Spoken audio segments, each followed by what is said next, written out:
Salut, c'est Trado, je suis content de vous retrouver pour la mise à jour de la préparation de la semaine de trading sur indice et sur euro-dollar. On commence par le France 40 équivalent CFD du CAC 40 en données journalières.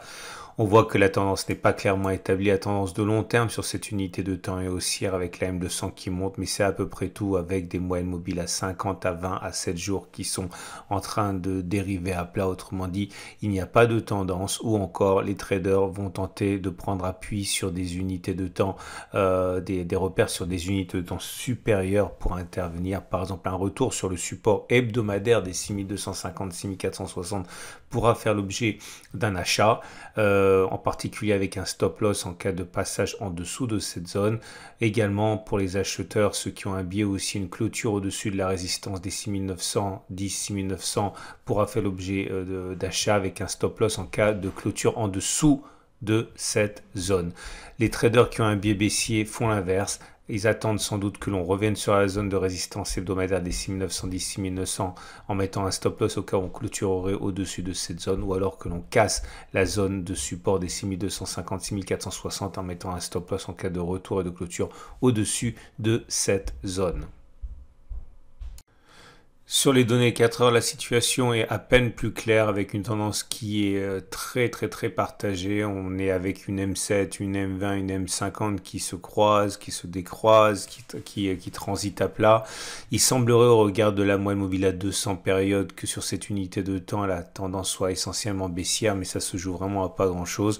En tout cas, ceux qui ont un biais baissier sans doute attendent exactement la même chose que sur les unités de temps journalières, à savoir un retour sur les 6910, 6900 en spéculation à la baisse avec un stop loss en cas de clôture au-dessus de cette zone ou alors un achat sur la grande zone de support hebdomadaire des 6250, 6460 avec un stop loss en dessous de cette zone. Il y a plein de supports et de résistances intermédiaires, mais étant donné que la tendance n'est pas clairement établie, il est difficile de trouver une position qui fera consensus et qui permettra d'agir comme la grande majorité des traders. En tout cas, il y a une résistance H4 ici à 6764, 6785.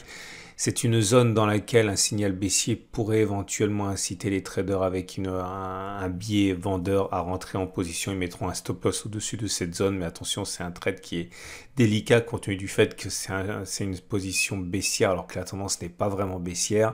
Et à l'inverse, une clôture au-dessus de cette zone pourrait déclencher des signaux acheteurs, ce qui serait peut-être un petit peu plus classique compte tenu du fait que si on clôture au-dessus de cette résistance H4, il y a de fortes chances pour qu'on soit au-dessus de toutes les moyennes mobiles devenues ascendantes. Ça va dépendre à quel moment ça se produit en fait. Dans le cadre de cet achat, les spéculateurs mettront sans doute un stop loss en cas où on reviendrait et qu'on clôturerait au-dessus de la résistance H4 des 6764, 6785. Pour l'Allemagne 30, équivalent CFD du DAX, la situation est identique avec une tendance de long terme qui est haussière sur cette unité de temps. On le voit au fait que nous soyons au-dessus de la M200 qui monte. Par contre, les moyennes mobiles ne permettent pas de trancher sur la tendance en cours.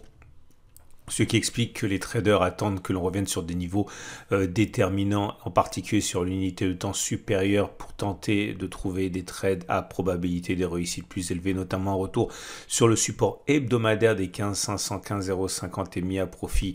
Ils mettent souvent un stop loss en cas de clôture en dessous de ce niveau, ou un retour sur la résistance hebdomadaire des 16 015 970 pour tenter de prendre des positions baissières avec un stop loss au cas où on clôturerait au-dessus. L'inverse est également vrai. Une clôture au-dessus de la résistance des 16 015 970 est à même d'attirer de nombreux traders haussiers qui mettront un stop loss en cas de clôture en dessous de la résistance hebdomadaire ou alors une clôture en dessous du support hebdomadaire des 15 500, 15 050 pourrait inciter les traders à adopter des positions vendeuses en mettant un stop loss en cas de retour au-dessus de la zone.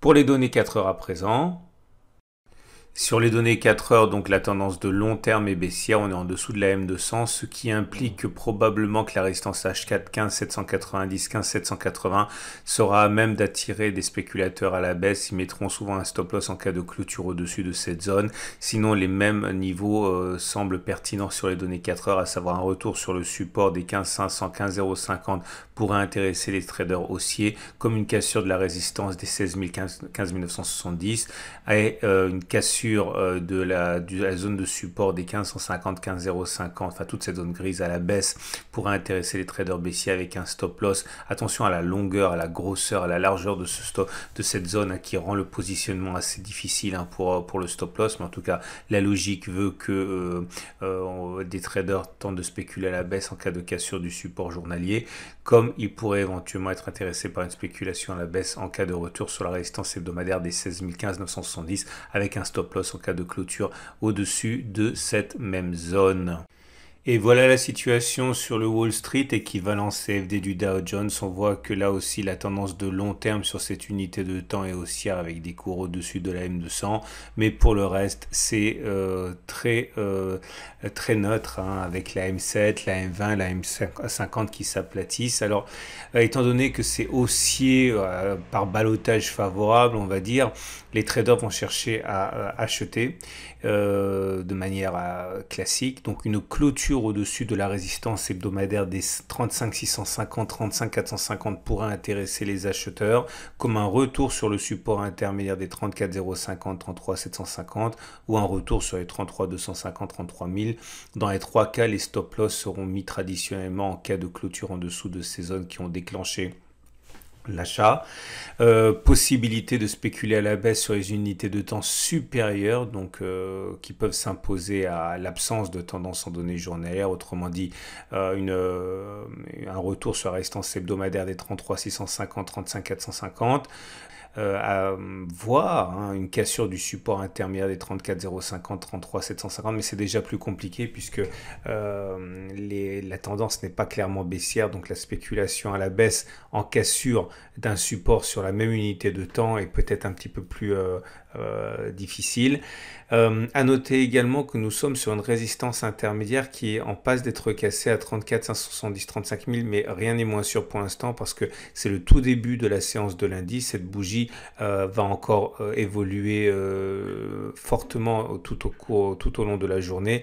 En tout cas, ce qui est sûr, c'est que ceux qui veulent spéculer à la baisse en cas de cassure de cette zone attendent sans doute un aveu d'échec sur cette résistance des 34 570, 35 000 en mettant un stop loss en cas de clôture au-dessus, actant la cassure finale de cette résistance. Et c'est la même difficulté pour les données 4 heures avec des cours au-dessus de la M7, de la M20, de la M50. Autrement dit, la tendance immédiate, la tendance générale et la tendance de fond sont haussières, mais en dessous de la M200 qui nous positionne en tendance de long terme baissière. Donc, dans ce genre de situation, il est toujours très délicat de savoir ce que les traders dans leur majorité trancheront et donc très délicat de se mettre du côté de la foule. Il est beaucoup plus plausible que les traders attendent des retours sur des situations, sur des zones plus consensuelles, par exemple une spéculation à la baisse sur la résistance hebdomadaire dont on a déjà parlé puisque c'est une unité de temps supérieure sur les 35 650, 35 450, les traders mettront un stop loss en cas de clôture au-dessus de cette zone. Autre possibilité, attendre un retour sur le support intermédiaire les 34 050, 33 750 pour acheter cette fois, puisque la tendance est ce qu'elle est, mais sur l'unité de temps supérieure, il s'agit d'un support. Donc peut-être qu'un retour sur cette zone pourra également être mis à profit par les acheteurs comme un retour, mais très hypothétique, sur le support hebdomadaire des 33 250, 33 000. Au-delà, une clôture au-dessus de la résistance des 35 650, 35 450 pourrait intéresser des acheteurs, mais il faut savoir qu'en toute logique, c'est une résistance hebdomadaire, donc elle peut rester active même si elle semble avoir été cassée, elle peut rester active jusqu'à la fin de la semaine. Donc ce sont des trades qui sont beaucoup plus difficiles à justifier que la vente sur cette même zone de résistance hebdomadaire 35 650, 35 450, puisqu'encore une fois, c'est une zone qui est tracée sur une unité de temps supérieure avec un effet qui va se prolonger tout au long de la semaine jusqu'à la clôture de vendredi soir. On passe à l'US Texan, équivalent CFD du Nasdaq. On voit que la tendance Et là aussi compliqué, on est en tendance de long terme haussière avec la M200 qui monte, mais au-delà c'est de la consolidation avec l'aplatissement de la M7, de la M20 et de la M50. Donc là aussi les traders vont sans doute jouer la sécurité en attendant des retours sur des zones significatives, notamment un retour sur le support hebdomadaire des 15 200 14 700 pourrait inciter les traders à acheter en mettant un stop loss en cas de clôture en dessous de cette zone, comme une cassure de la résistance journalière des 15 615 15 700 avec un stop loss là aussi en cas de retour et de clôture sous la zone de résistance des 15 615 15 700. Ceux qui veulent spéculer à la baisse dans une tendance qui est, on va dire, globalement haussière, prennent des risques ici, et c'est sans doute une cassure du support journalier des 14 710 14 850 qui pourrait inciter beaucoup de traders à rentrer en position baissière. Stop loss en cas de clôture au-dessus, de retour et de clôture au-dessus de la zone des 14 710 14 850.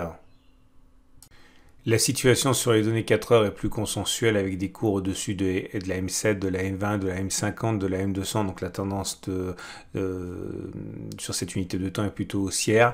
Comme elle est haussière, spéculer à la baisse sur la résistance H4 des 15 565, 15 523 sont un petit peu risqué puisque c'est une résistance qui existe sur la même unité de temps qui est pourtant haussière.